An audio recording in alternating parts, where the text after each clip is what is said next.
پسری امیه. ایشان از او ابو ذر غفاری نیست مگر؟ آن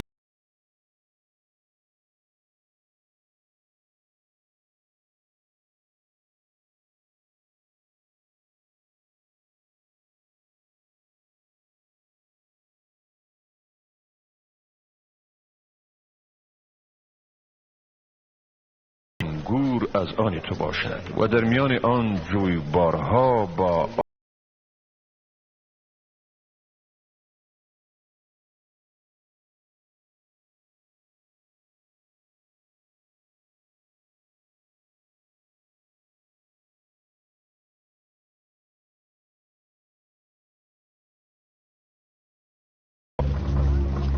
چون به مکه آمدی یک انسان فقیر و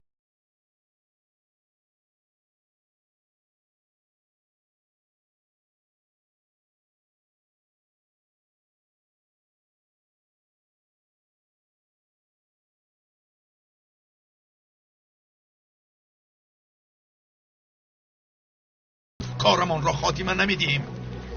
من آشکارا از دینم خبر میدیم.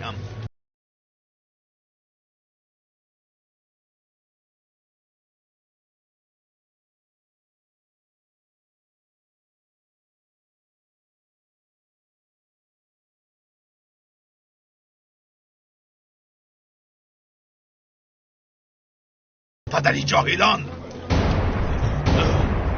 دورت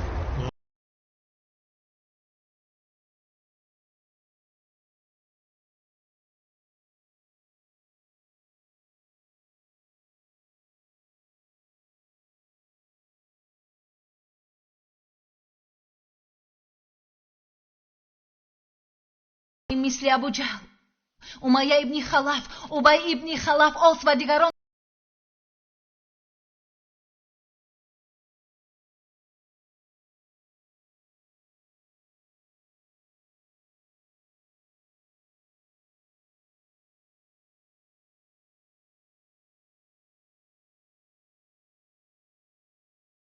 ما این نبود.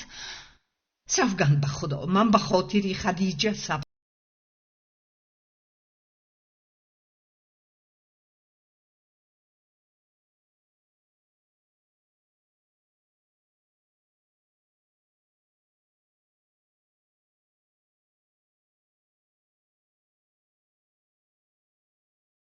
بندا آباد بگردان دین خدیجه را، دنیاش را و فرزند.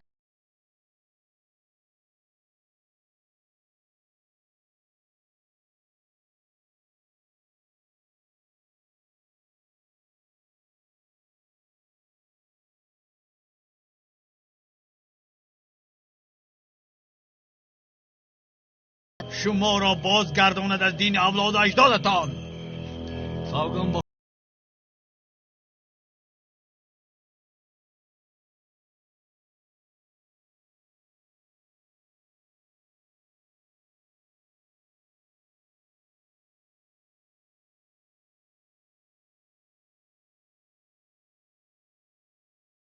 پیامبر درود خدا بر او و آلش تنها میخواهد که شما هدایت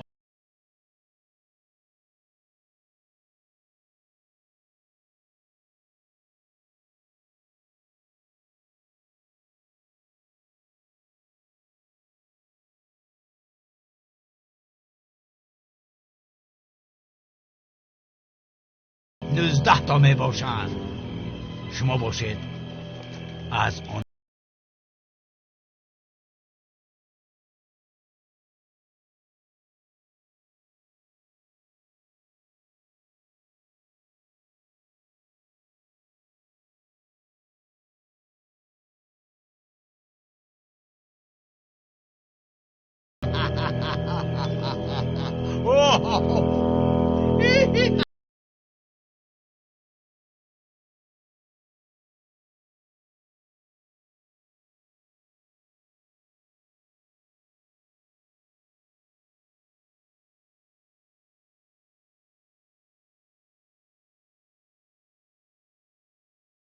النار إلا ملائكة وما جعلنا عدتهم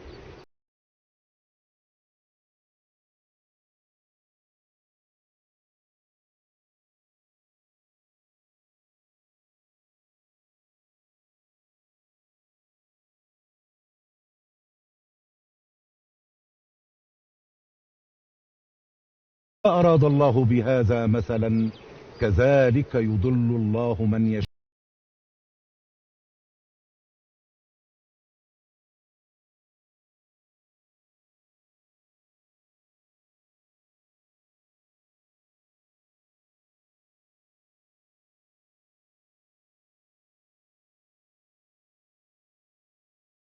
و تعداد ایشان را صرف برای آزمایش کافران معین کرد.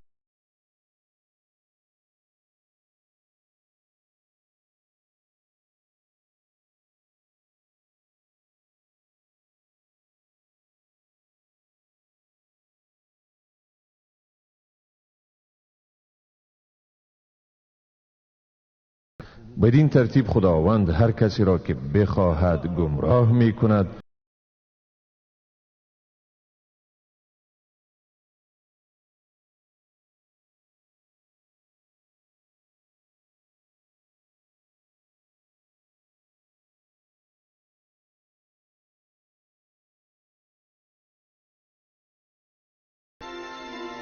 او الک به سخنهایمان پاسخ داد و سالهای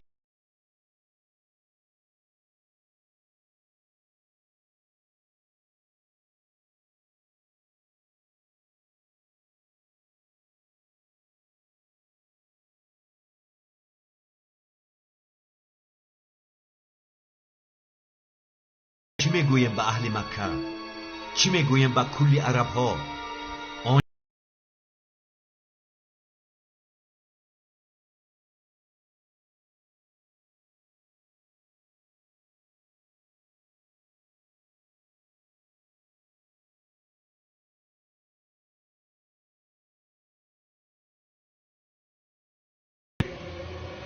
کار بزرگتری را طلب میکنیم. بگو.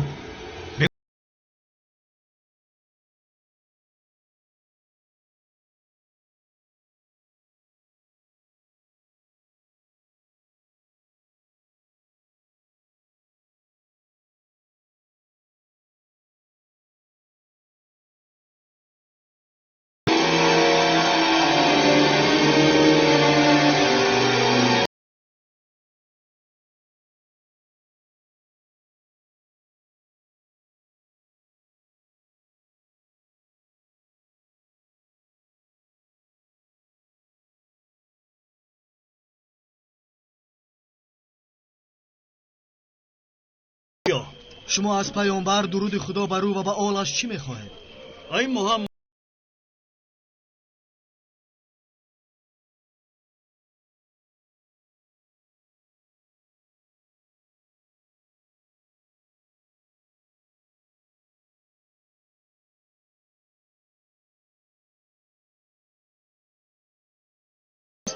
آخر او برای شما جز دین حق چیزی دیگری نآورده است. اگر تو در حقیقت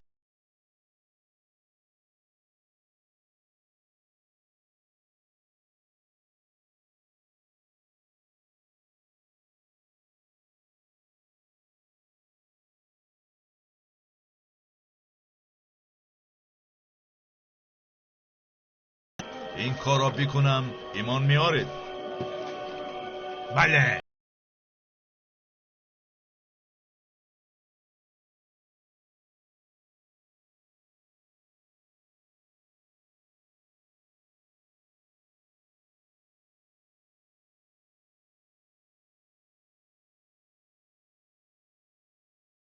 معجزه های پیامبر را نشان داد. ماهتاب به دو قسم تقسیم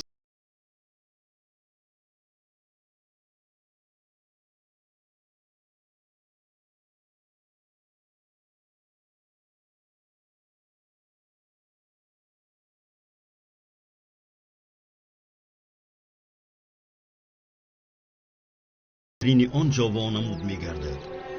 چون مسافران به مکه برگشتند بر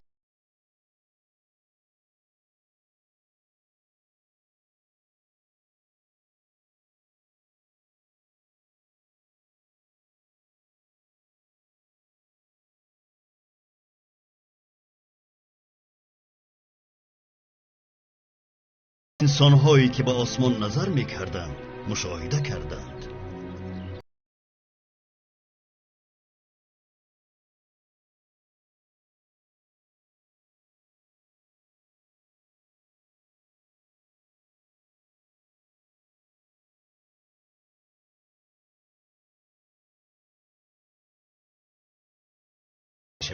سپس میفهمیم که این سیر بود و یا معجزه.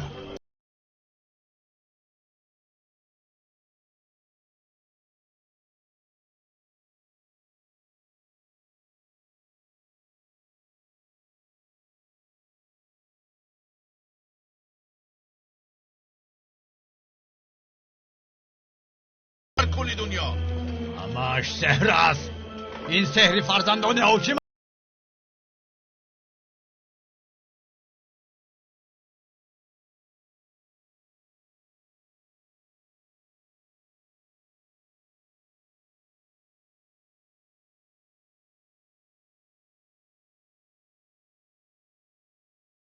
امان لارد، این همه سحر قوم حاکم است.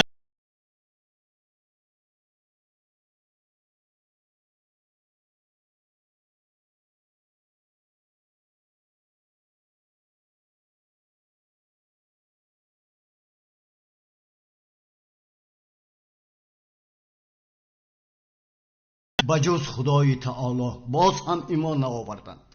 بله برادرم سعید.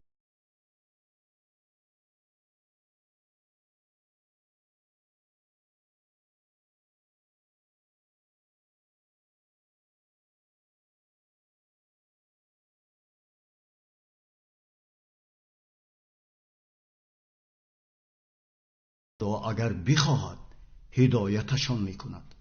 درودی خدا بر پیام.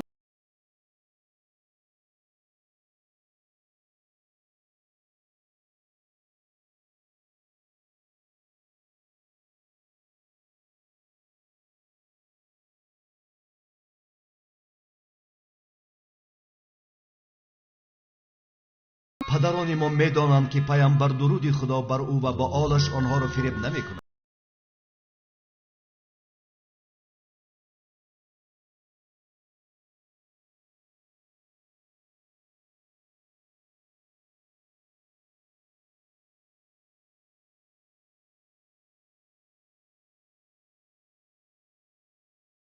خوبی درست و عمیق گردانید و چون سخنهای خدا را شنیدن آنها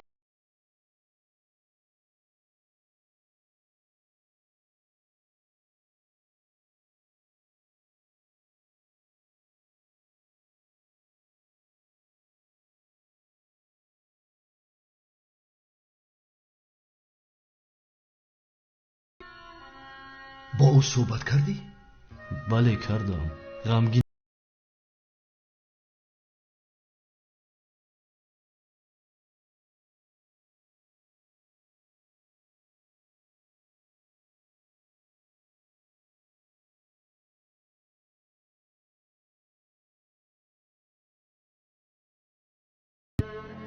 برایش بسیار غمگینم. ابوبکر می آید.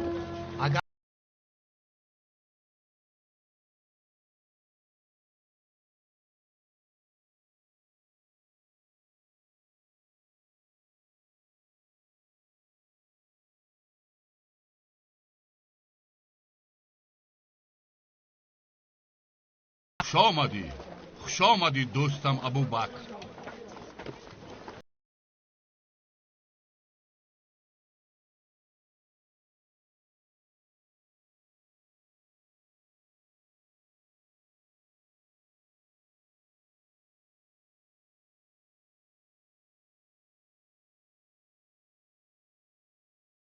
ما را ویران میکنی؟ بگذار او را ابوالحکم. ابوبکر انسان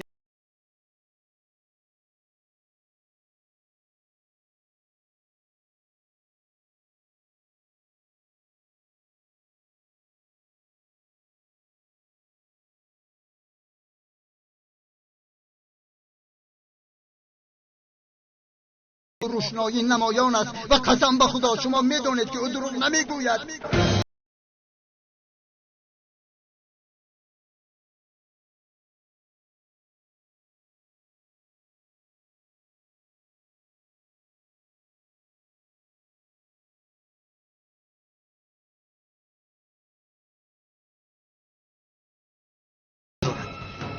گویا جنگیدن می رود. چی کاری کرده است؟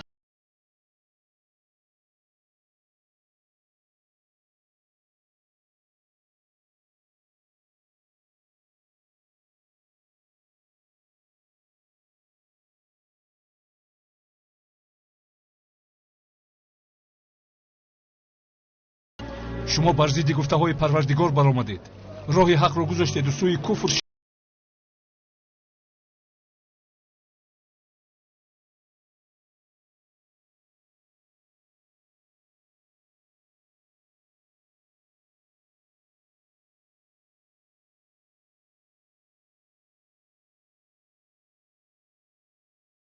از این راه روی نمیگردانید. قسم بلا توسا، قسم بلا.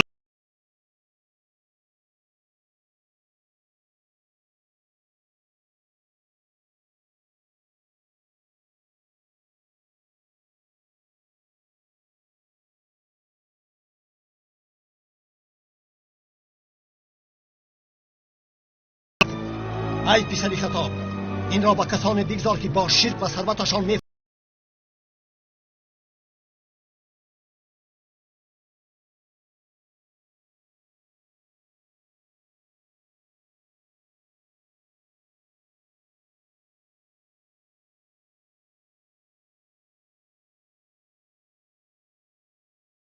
و مشرکان از او جدا شدند. این غضبی خداست نسبت آنها.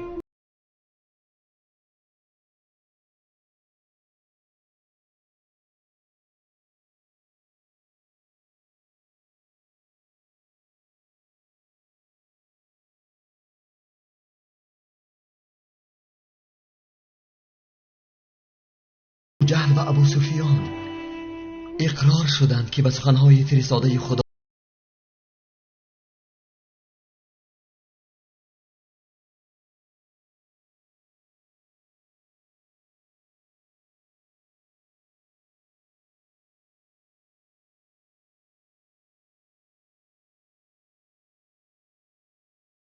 خواند.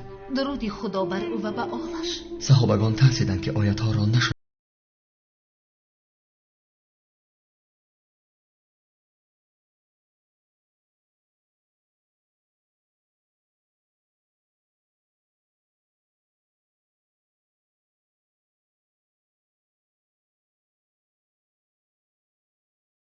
شنوند و پس هم نخوانید، شاید کسی بیشنود، پند گیرد و راه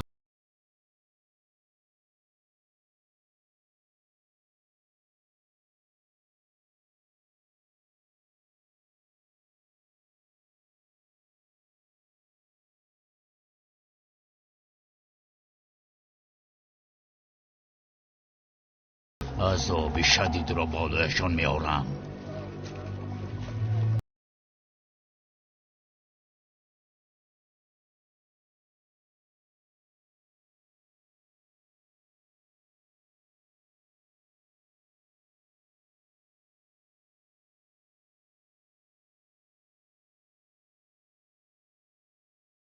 همراهی تو باز خالد پسر ابو هیها، هر دو جوانان بهترین مکه بود.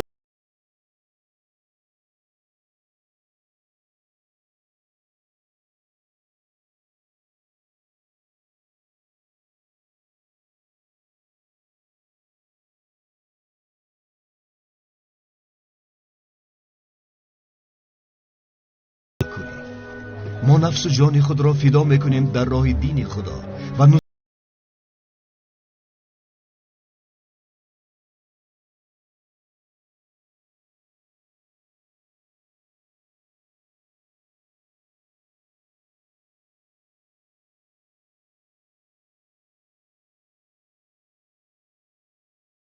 همراهت رفیقان مشرکت که به تو مانندند. ای تو!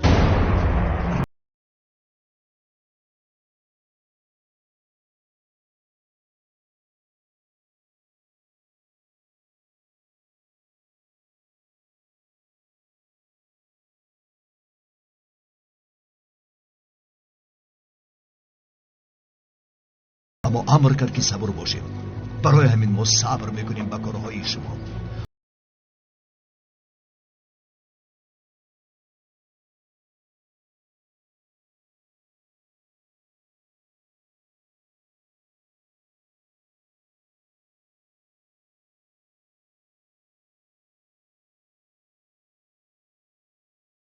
اگر خدا اجازه میداد من تو را میکشتم پدری جاهلان.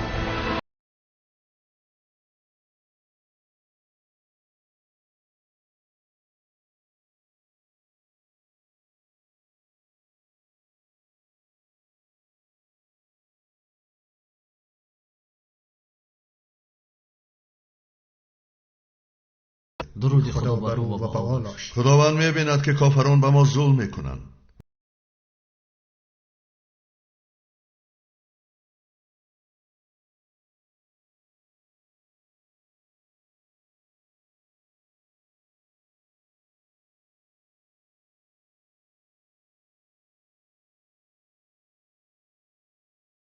خدا بر او و به در آلش. حفظ خداوند است و اگر اجازه می بود ما نیز با شمشیر حفظ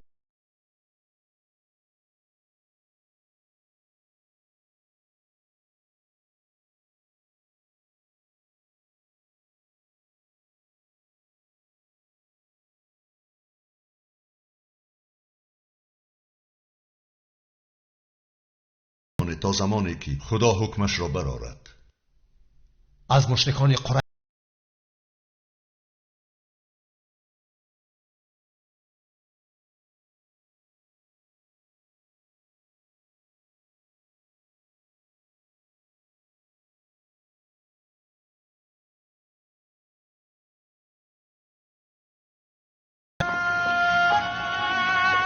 و حبش مهاجر میشم تا دینم.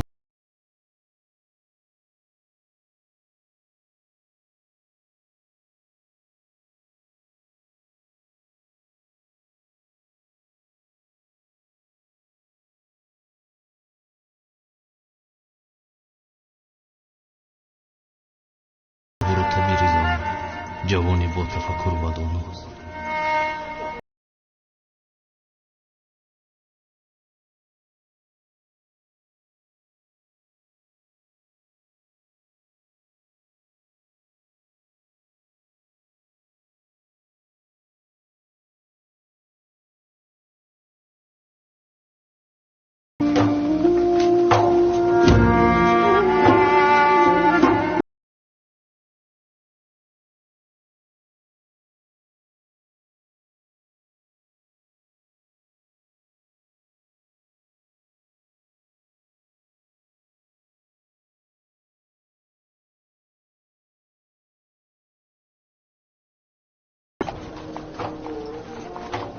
و این مشرکان گوشهایش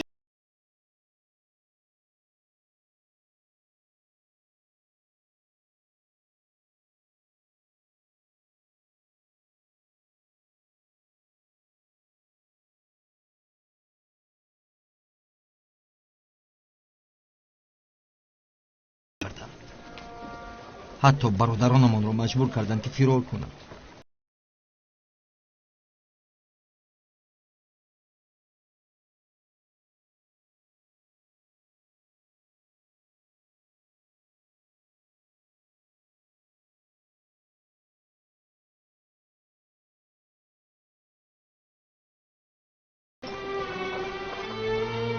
اوه چقدر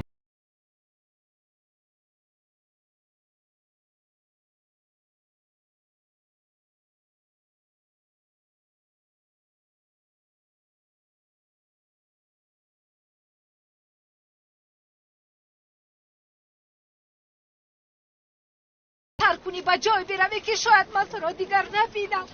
همین کافی نبود که من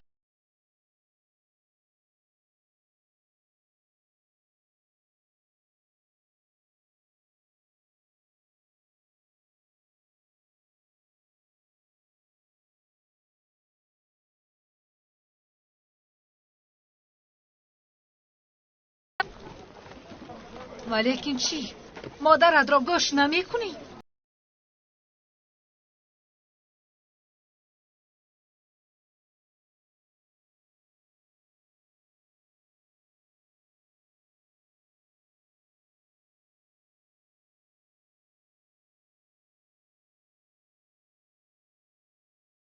مادرمان مهربان باشیم، خصوصا نگاهبین کردن مادر.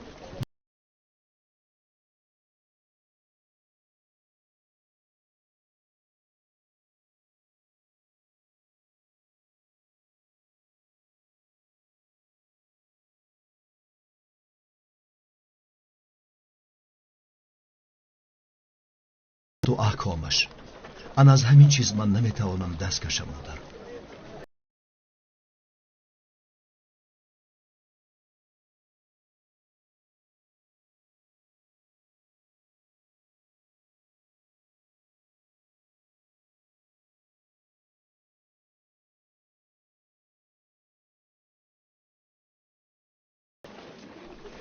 قسم به خدای کعبه سحری محمد است. تو را جادو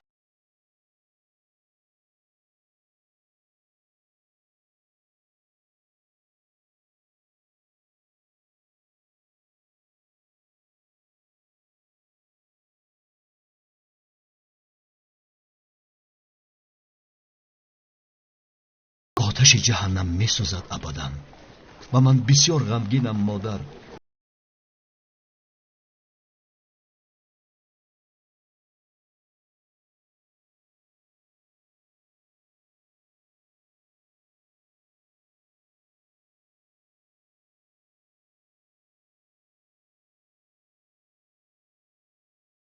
و دعا میکنم که هدایت یابد مادر.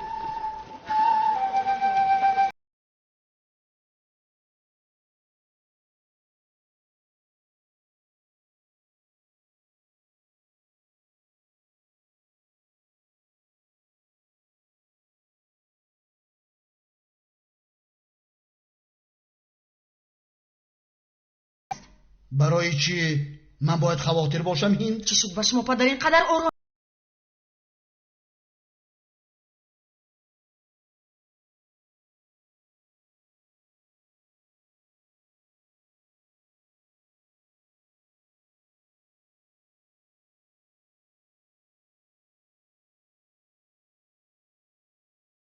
شما با او اجازه دادید. شما اجازه دادید پیرو محمد شود.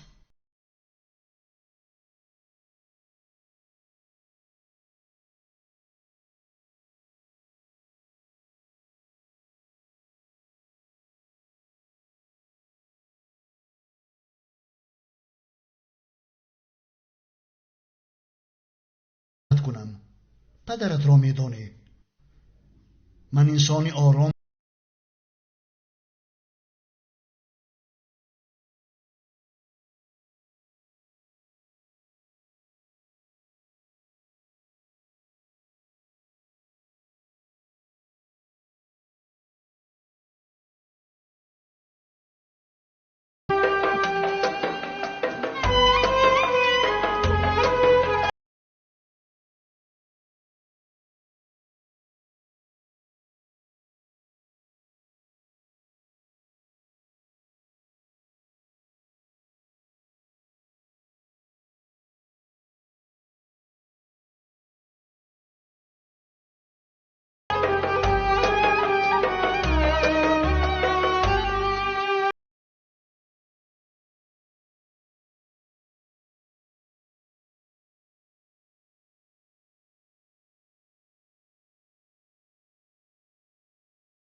پاره از قلب و چشم من است.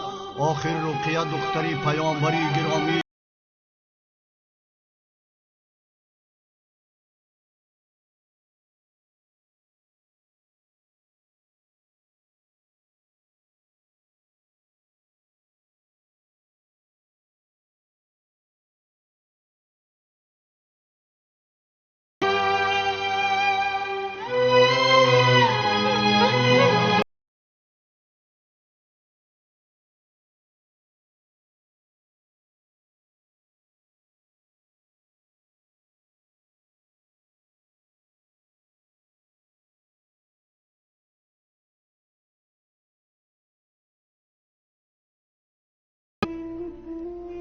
همسرت کجاست؟ اسماء دختری اومایس.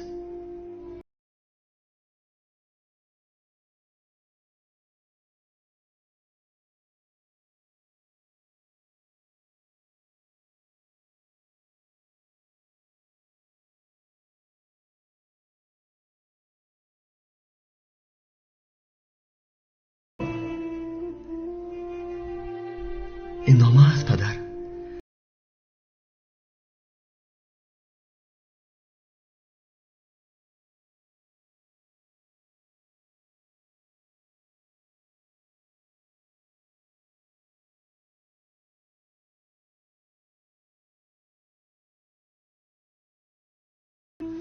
روزتون بخیر امان. روزتون نیز بخیر.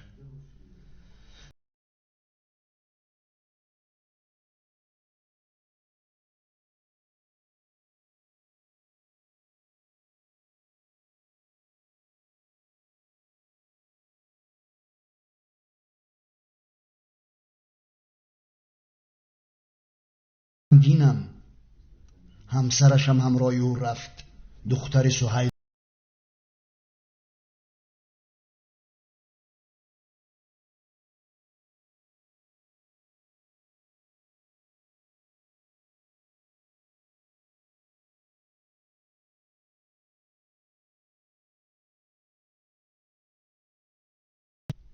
همش وحی است از جانب خدا که به واسطه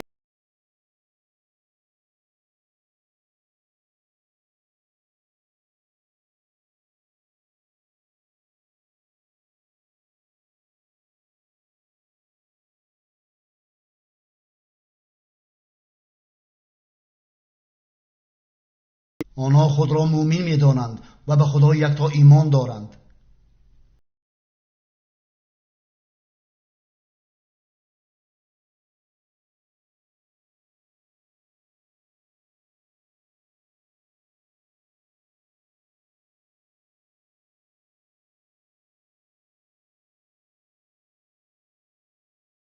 از خویشاوندانشان آغاز کنند. از ما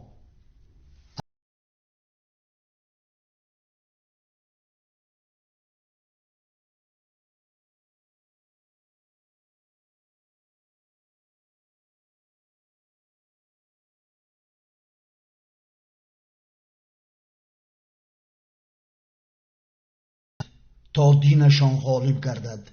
دینی آنها غالب می‌گردد عمک.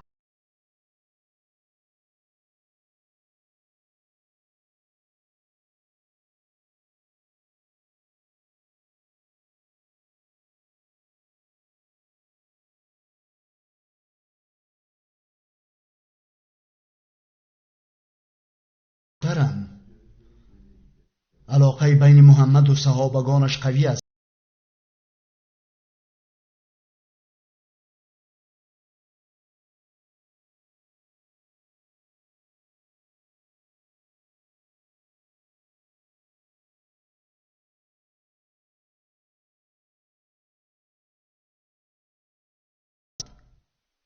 حتی من را هم.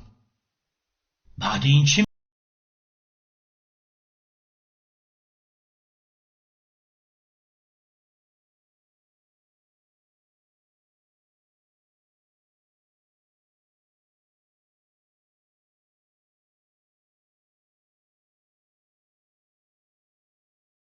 تا زمانی که صاحب ملک گردند و دیگر صاحب ملک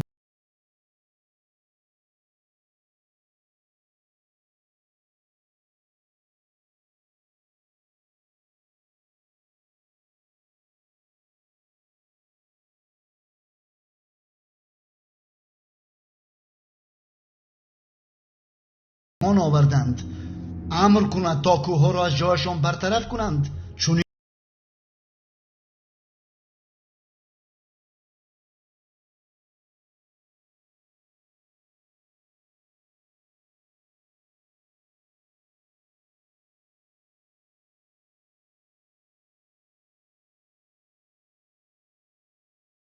را بر هم میزدید و نمی جنگیدید و نه به این حال گرفتار می شدید.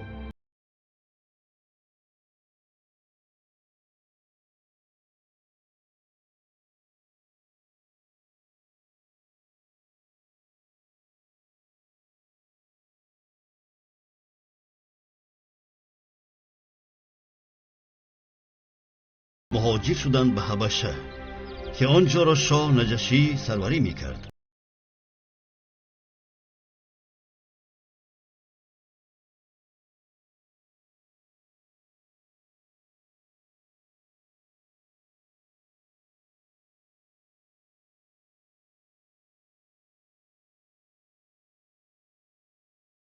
پسری عتبه ابن ربیعه اینچنین همسرش سهل دختری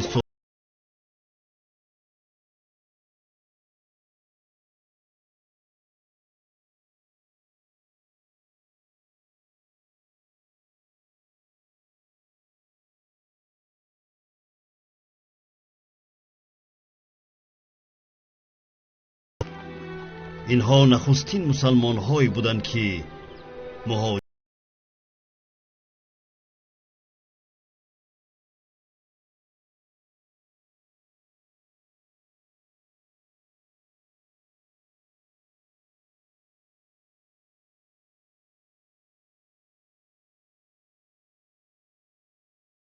خارج شده که نخست به حبشه مهاجر شدند به 73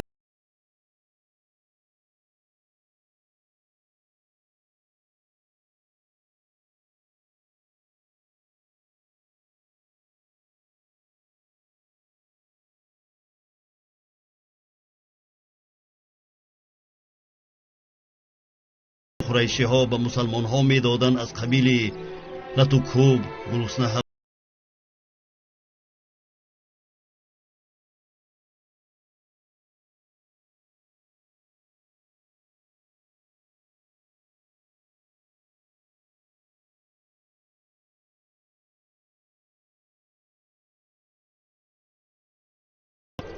مسلمان ها آماده بودند به هر عذابی که رو برویشان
بله برادر، ولی که نقل خوشم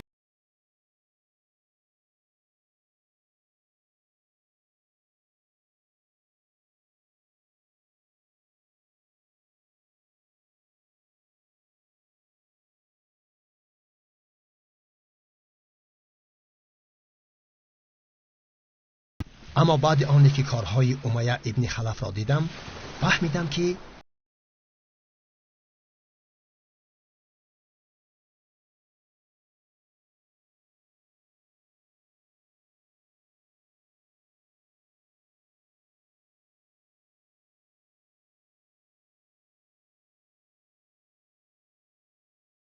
چه حال داشته باشی آنجا. خدایا قریشی ها را کردی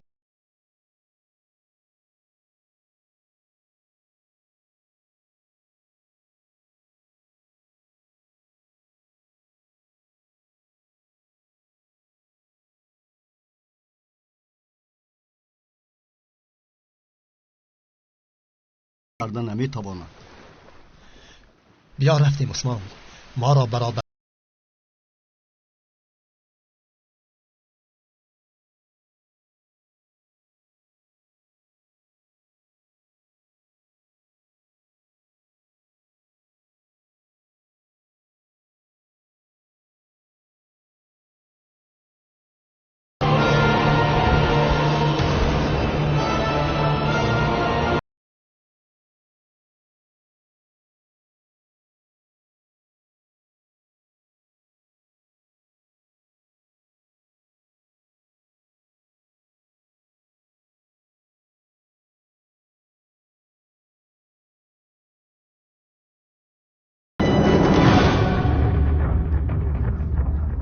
درود به شما.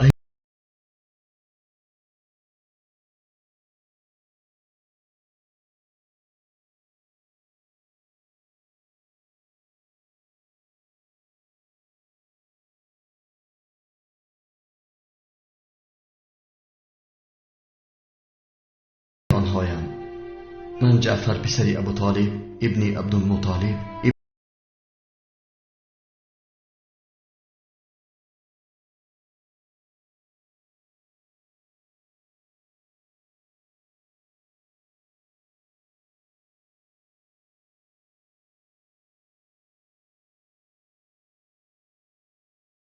ففي النأي جعفر وعمرو وأعلى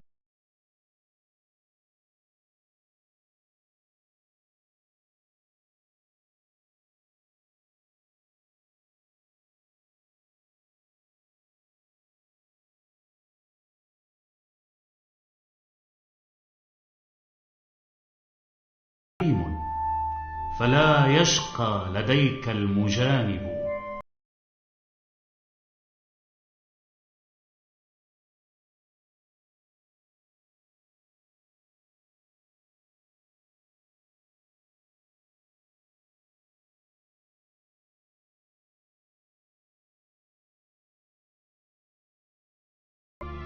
خدا از پدری تو راضی باشد ای جوان.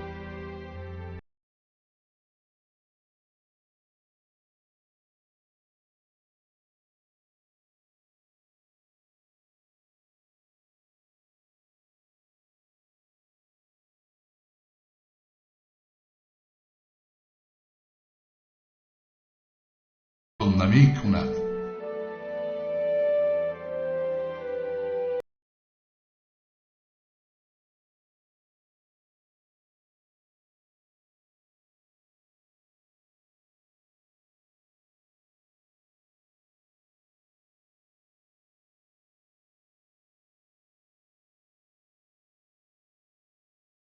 از آنه که گذاشتیم مهاجر شدن به نزد شوک حبشه